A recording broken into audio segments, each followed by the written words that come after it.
Hi, hello everyone. Welcome to my channel. This is 𝐿𝐲𝐿𝐿 and in this video I'll explain you how to create a MySQL instance and connect to a MySQL Workbench on Google Cloud. So here you can see this is my Google Cloud console. So first let's navigate to SQL and here directly select create instance. So when you select create instance, it will display three different types of database engines. One is MySQL and one is PostgreSQL and one is SQL Server. So in this video, we are going to create a MySQL instance and we are going to connect to this MySQL instance using MySQL Workbench. So here I'm going to directly select choose MySQL. So here choose a Cloud SQL edition. So here we need to select any of the Cloud SQL edition. So here we have two different types of Cloud SQL editions. One is Enterprise Plus and one is Enterprise. So here Enterprise Plus comes with high availability. So if you want to create this MySQL instance for production environments, you can directly select here Enterprise Plus.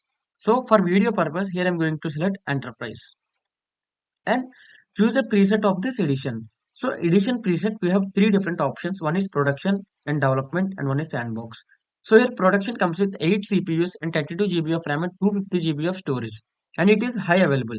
Okay, I will explain this high availability later. Okay, so here high availability is nothing but it comes with two different types of zones, guys. Okay, so if your data is collapsed in one zone, you can retrieve the data in second zone. Okay, I will explain you that one later. So here development comes with 4 CPUs and 16 GB of RAM and 100 GB of storage and it comes with only single zone.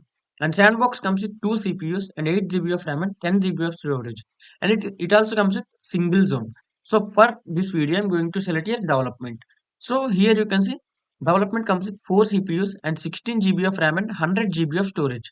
So now if you want to customize this development, like if you need only 2 CPUs and 8 GB of RAM and only 20 or 10 GB or 50 GB of storage, you can customize that. I will explain you that later. Okay, so when it comes to instance info database version, so here we have some of the database versions like MySQL 8.0, MySQL 8.4, MySQL 5.7 and MySQL 5.6.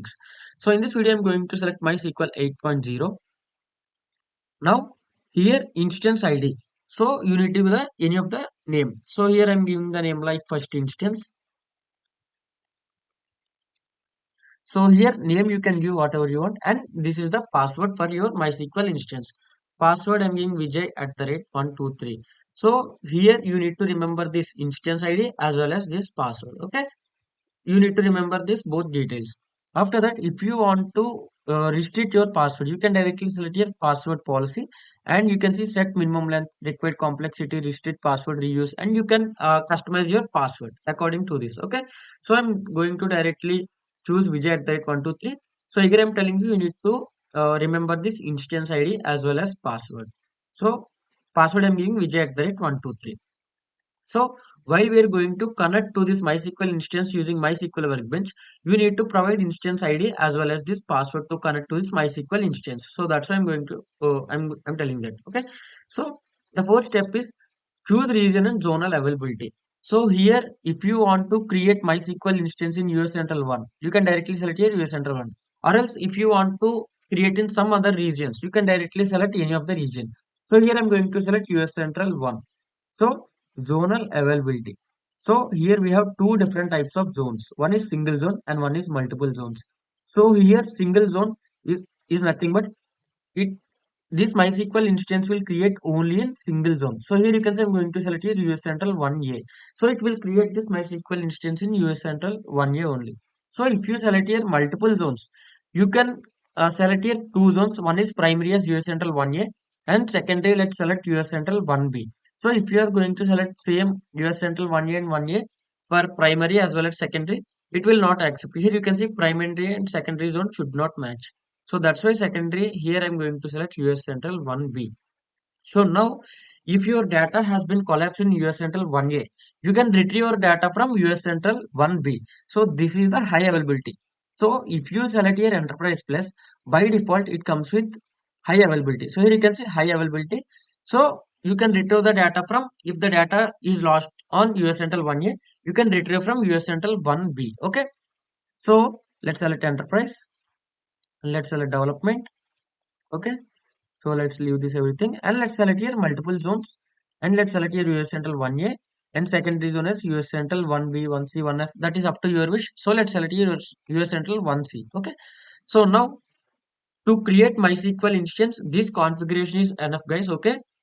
So if you want to customize, if you want to still customize your MySQL instance, you can directly select your show configuration options. So here you can see machine configuration. So previously when we selected development, it comes with 4 CPUs and 16 GB of RAM and 100 GB of storage.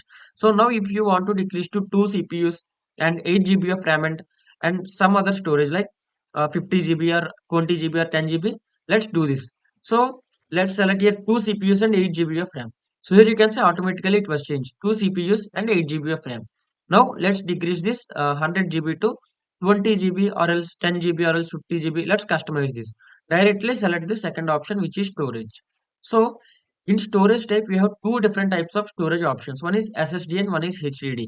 So when comes to HDD, SSD will be the fast one. Okay.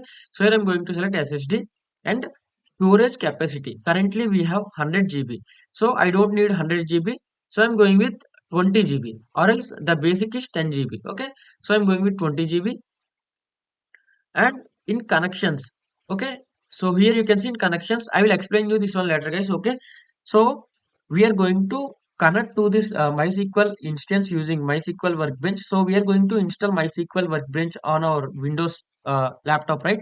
So we need to provide our computer IPv4 address to this IP address. Okay, public IP address. So I will explain you later after creating this MySQL instance. So now let's directly select here create instance. And now it takes nearly 5 to 10 minutes to create this MySQL instance. So let's see. Let's select here SQL.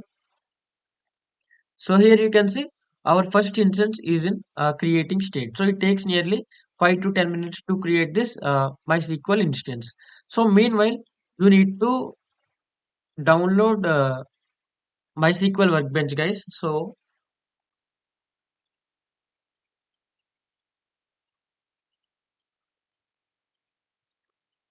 I'll open a new tab. So directly search for install MySQL Workbench. Directly search this and directly select here download MySQL Workbench. So you can directly download this and you can directly install this MySQL Workbench. So previously I installed this MySQL Workbench.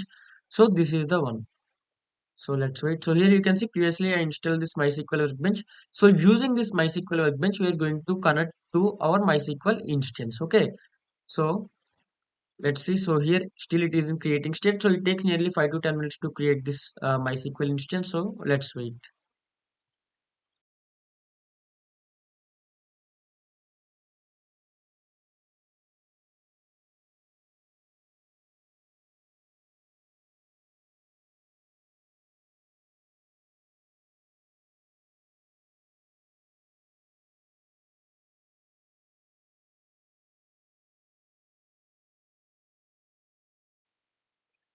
So here you can see our MySQL instance has been created. So it takes nearly 6 to 7 minutes to create this MySQL instance. Okay.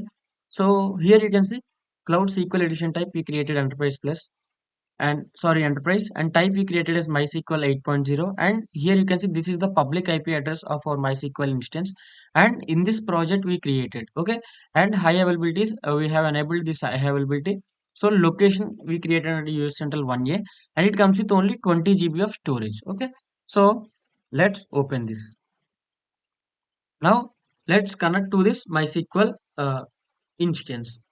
Directly open your MySQL Workbench and directly select your MySQL connections. Directly select your plus and connection name. So let's give here first instance and host name. So here host name is nothing but you need to provide your MySQL instance public IP address. So let's come here. So here you can see public IP address. So this is the IP address you need to provide in MySQL Workbench. So let's copy this. Let's come to MySQL Workbench and let's remove this host name and let's paste it here. So MySQL by default port is 3306. So you need to provide this port in VPC firewall rules. Okay. So user is root. So using root user, we are going to connect to MySQL instance. Okay. So if you want to create some other users, you can directly open this and open this MySQL instance and directly jump onto users. So here you can see by default we have only the root user. So if you want to create a new user, you can directly select here add user account and you can directly create your user account.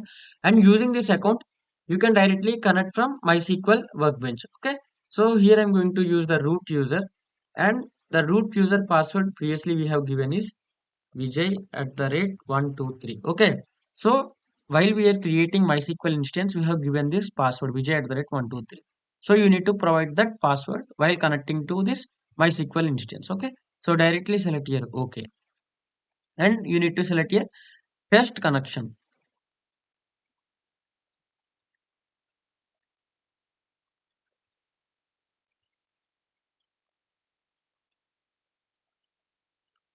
So definitely it will going to fail, guys. Why? Because means we need to provide our local computer IPv4 address to this MySQL instance.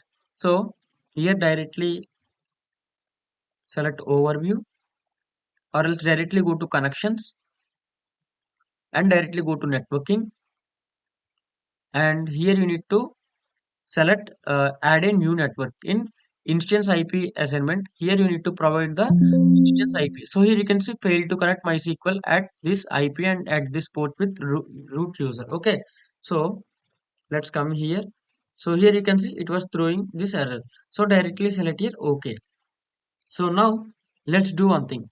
Let's fetch this IP address. So I will open a new tab. What is my IP address .net? So from here we need to take our IPv4 address. Let's copy this IPv4 address of our local computer. Let's copy this and let's come to this SQL instance and let's open this instance and directly jump onto connections, and in networking here you can see instance IP address. So here you need to add a network. Directly select here add a network, and name, let's give the name like Vijay network, and here you need to provide that IP address. So from this IP address, we are going to connect to this MySQL instance. Okay. So if you are going to connect from your any of the virtual machines, you need to provide that virtual machine's IPv4 address in this network. Okay. So let's select here done.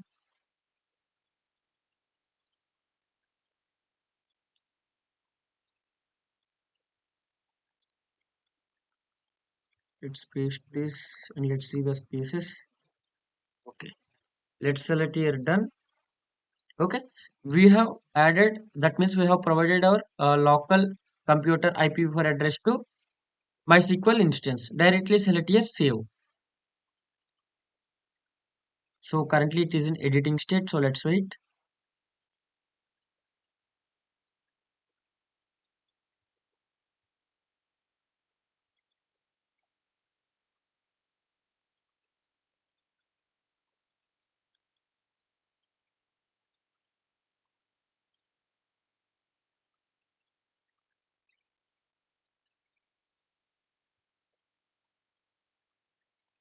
So here you can see it was edited. So now let's come to MySQL Workbench and directly select this password and provide password like pj@123 and directly select here OK. And now let's test this connection. Test connection. So here you can say successfully made the MySQL connection. So this is our MySQL IP 34.29.119.213. So let's check.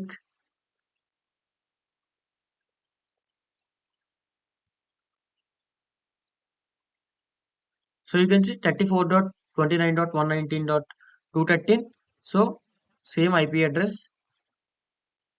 So this is the MySQL port which is 3306. So you need to provide this 3306 port on VPC firewall rules. So we connected using root user. Okay. So SSL is enabled. Directly select here OK and directly select here OK. And here you can see it was added. So let's open this. So now it is opening SQL editor. So now from here we can write all the queries.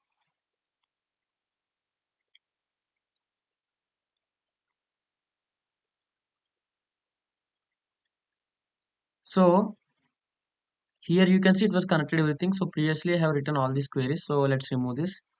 Let's remove this. So first let's list all the databases. So let's run this command. So here you can see currently we have four databases. One is information schema, MySQL, performance schema, and sys. Okay, so now let's check this. You can directly come to MySQL instance and open this MySQL instance and directly jump on to databases. Let's drop down this. So here you can see by default it provides four databases, guys. Okay, so these are the four databases. So now if you want to create any of the database, you can directly create a database. So let's check whether it is reflecting here or not. So let's come to MySQL Workbench. So let's create a database. Create database. So let's give the database like new DB and let's run this command. Now it was created. So let's display all the databases. Show databases. So here you can see new DB has been created. So now let's go to our MySQL instance and let's check here. So once let's refresh this page. So here you can see new DB has been created. So here you can see new DB has been created by user. So here you can see users, we have only single user which is root user. So in databases, so using the root user we created this DB. So this is the one. Okay, so now let's use this database and let's create some of the tables and let's insert some data. So let's come here and let's write use new DB. So this is the database we created and we are going to use this database. So now I'm going to run this query. Okay, now let's create a table. Let's come here. So previously I have written some queries. So here you can see I'm going to create a users table. So with columns ID, name and email and with auto created timestamp. So I'm going to copy this. So I'm going to paste it here and I will run this query. Now I'll write a query like select star from users. Let's run this query.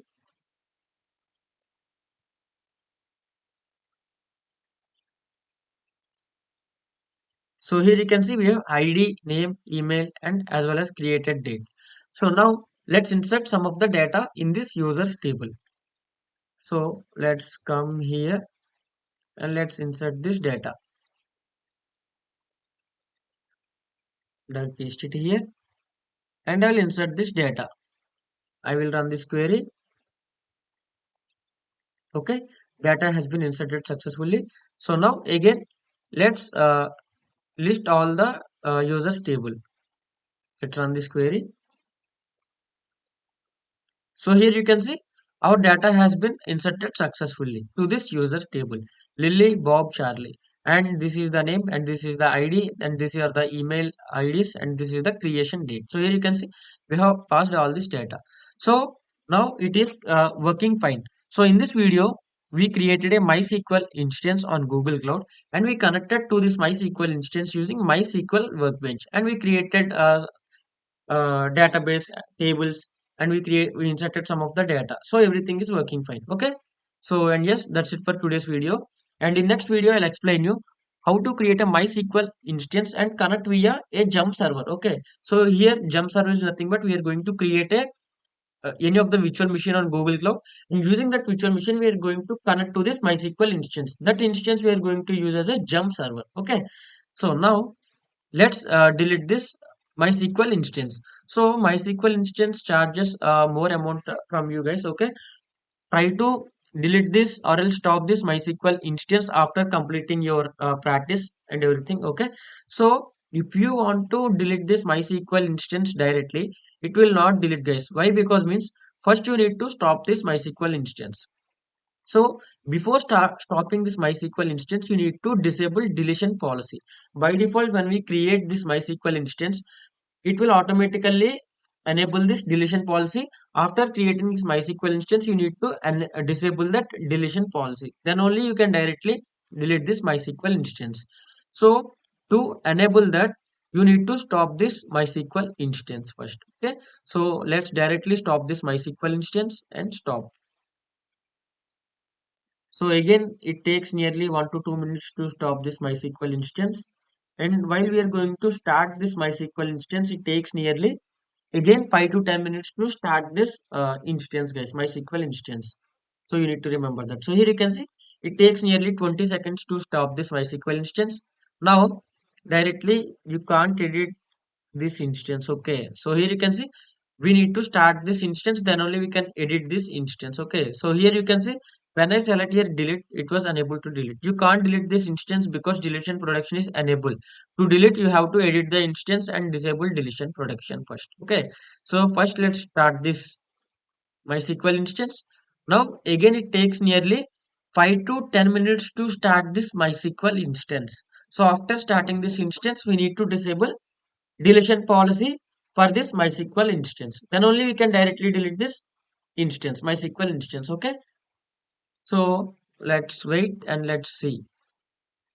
So here you can see currently it was completed 23 seconds. So here it was running. So let's wait and let's see.